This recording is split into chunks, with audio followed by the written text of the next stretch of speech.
ginnaaw bu ñuy sant yàlla ñu ngi gërëm askanu Sénégal ci seen soutien au président Bougane Gueye Dany soutien tamit bu ñu indi tamit à la coalition Sàmm Sa Kàddu luñ ci ñaawlu rek mooy lu ñëpp a gisoon mu fës ñu wax ko mu am ay nit ñu ci jot a wut porox ndóol pour yàq suñu campagne wala déstabiliser suñu coalition tey nag duñ ko waxee woon te noonu la ko yoon waxee tamit mooy Bougane Gueye Dany deful dara dañ ko jaayoon doole te mais biiralaat wax ci dëkk bi dafa amoon yaakaar bu ñu fi amoon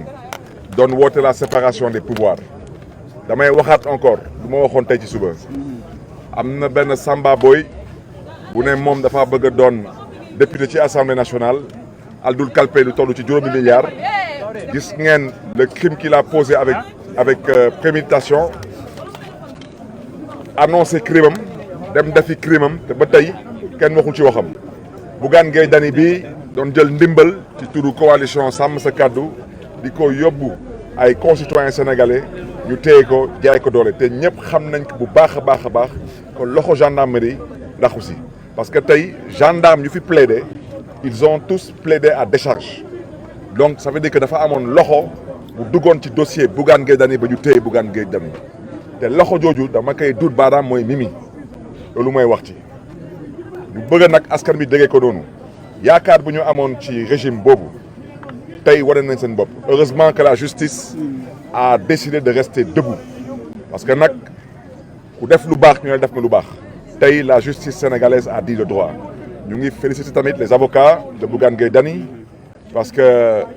ba ñu déggee le procureur on a franchement eu mal pour notre pays parce que procureur dafa def benn plaidoirie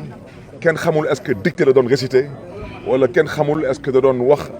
ay wax yu jóge d'une autre planète parce que lu Bougane def ñëpp a ko gis ñëpp ci teg seen bët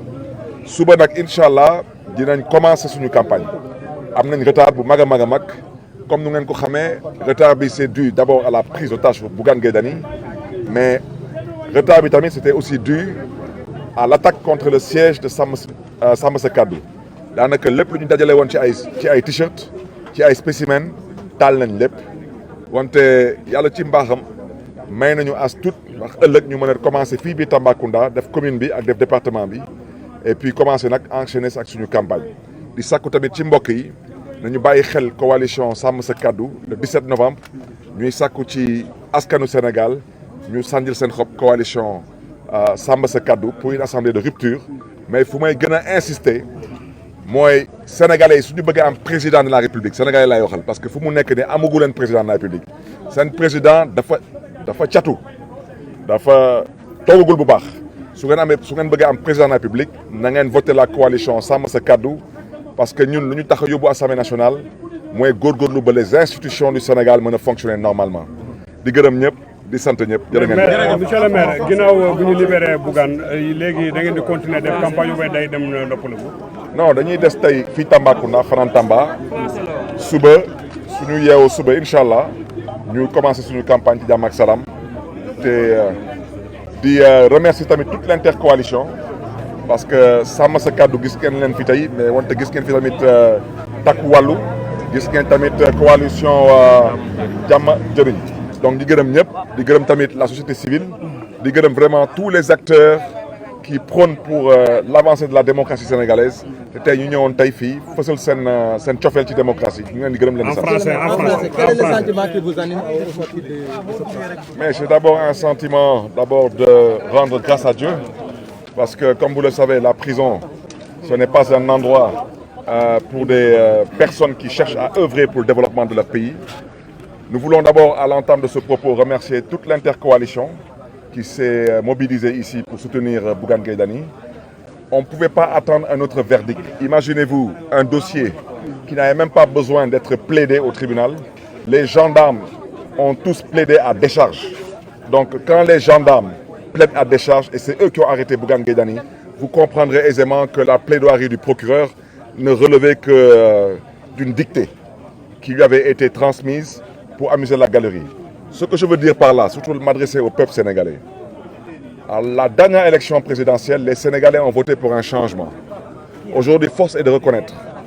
à l'image de ce qui s'est passé avec le dossier de Bougane Gueye Dany, que la justice, il continue à avoir des acteurs politiques qui cherchent à avoir une main mise sur la justice. Parce que je l'ai déjà dit,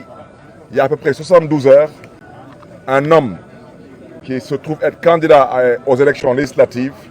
a posé un acte criminel avec préméditation. Il a annoncé ce qu'il allait faire. Il a incendié un quartier général d'une coalition où se trouvaient 5 personnes. Jusqu'à l'heure où je parle, c'est comme s'il n'y a pas de justice dans ce pays pour traiter son cas. Et au même moment, un patron de presse qui emploie des centaines de personnes dans ce pays, qui est leader de parti politique, qui est investi sur une liste validée par le Conseil constitutionnel, qui se levait pour aller avec ses colistiers amener de l'aide au nom d'une coalition à des populations qui ont été victimes d'une catastrophe naturelle. Cet homme a été pris en otage et cette prise d'otage a affecté la campagne de la coalition Samm Sa Kàddu. Et aujourd'hui, tout le monde peut constater que si ces gendarmes eux-mêmes ont plaidé à décharge, c'est qu'il y a bien une main étrangère à la gendarmerie qui a voulu prendre Bougane Gueye Dany en otage avec pour seul objectif de discréditer la liste Samm Sa Kàddu ou de la déstabiliser.